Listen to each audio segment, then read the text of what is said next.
Hello everyone, সবাইকে শুভ জন্মাষ্টমীর অনেক অনেক শুভেচ্ছা। তো আমাকে দেখতেই পাচ্ছ, আমি শাড়ি পরে একদম টোটালি রেডি হয়ে গেছি। আমার পুজোর ওপরে হয় একদম 3 তলাতে, তো অলরেডি এখানে জোগাড় হয়ে গেছে। তো এটা হচ্ছে আগের দিন রাত্রেবেলায় আমরা কিছু কেনাকাটা করতে গেছিলাম গোপালের জন্য। ওই দুটো জামা আর কিছু ফল ফল আমি সব পাইনি, বাবা আনবে ফল, আমি ফুল, মিষ্টি আর গোপালের জন্য দুটো জামা কিনতে গেছিলাম। তো যাই হোক, গোপালের জামা কেনা হয়ে গেছে, এখানে আমি সব সাজিয়ে রাখছি, বাসন ধোয়া হয়ে গেছে গোপালের সব কিছু।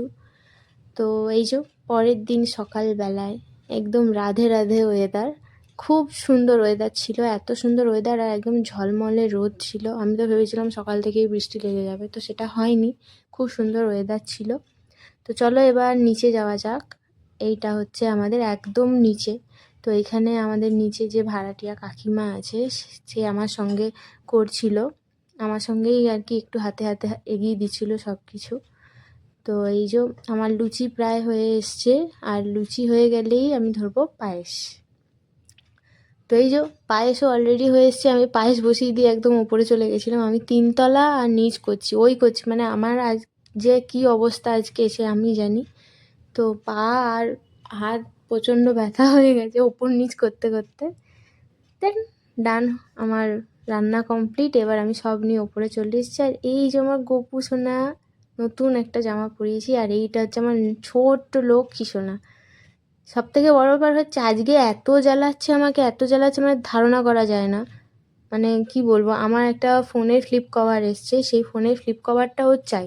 এবার আমি ফ্লিপ কভারটা পরিয়েছি আর ফোন সহ বলছে নিয়ে নিয়ে নেবো, কোনোভাবে দিচ্ছে না, না ভিডিও না কিছু।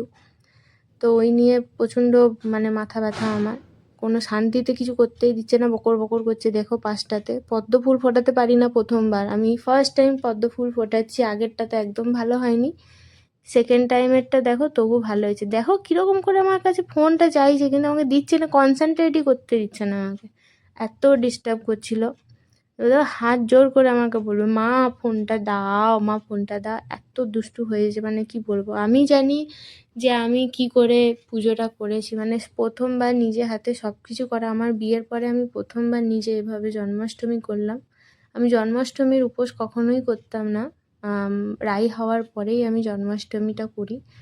কারণ আমার বাড়ির বড়রা বলেছিল যে জন্মাষ্টমীটা বাচ্চা হওয়ার পরে করতে, জন্মাষ্টমী আর নীল পুজো, এই দুটো পুজো, তো সেটাই করি। তো যতটা ইজি এখানে লাগছে যে আমি একদম ফাটাফাট ফাটাফাট করে নিচ্ছি, সেটা কিন্তু একদমই নয়। আমার ওপর নিচ করতে প্লাস সব কিছু আয়োজন করতে, নিজে হাতে সব কিছু আয়োজন করতে করতে আমার প্রায় পুজো করতে করতে 3টে বেজে গেছিলো, 2:30-3টে বেজে গেছিলো। মাঝখানে রাইকে খাওয়ানো, মানে বুঝতে পারছো বাচ্চা নিয়ে করাটা কতটা টাফ। তো তবু সবটুকুই মানে আমার মনের ইচ্ছে ছিল, মনের জোর ছিল, সেইটার জন্যই হয়েছে। আর ভগবানের, পুরোপুরি ভগবানের আশীর্বাদ ছাড়া আর কিছুই না। আর আমার সবথেকে বড় কথা আর একটা, যে আমার যা ছিল বলে রায়ের দিকটা পুরোটা দেখেছে, ওকে সকাল থেকে উঠে খাওয়ানো, করা, সব কিছু হেন তেন। তো কেমন লাগছে গোপাল সোনাকে তোমরা জানিও, কেমন লাগলো আমার পুজোর আয়োজন সেটাও জানিও, সাজানো গোছানো। জয় শ্রীকৃষ্ণ। ভালো লাগলে অবশ্যই like, share, comment and subscribe করতে ভুলো না। শ্রীকৃষ্ণ গোবিন্দ হরে মুরারি, হে নাথ নারায়ণ বাসুদেব।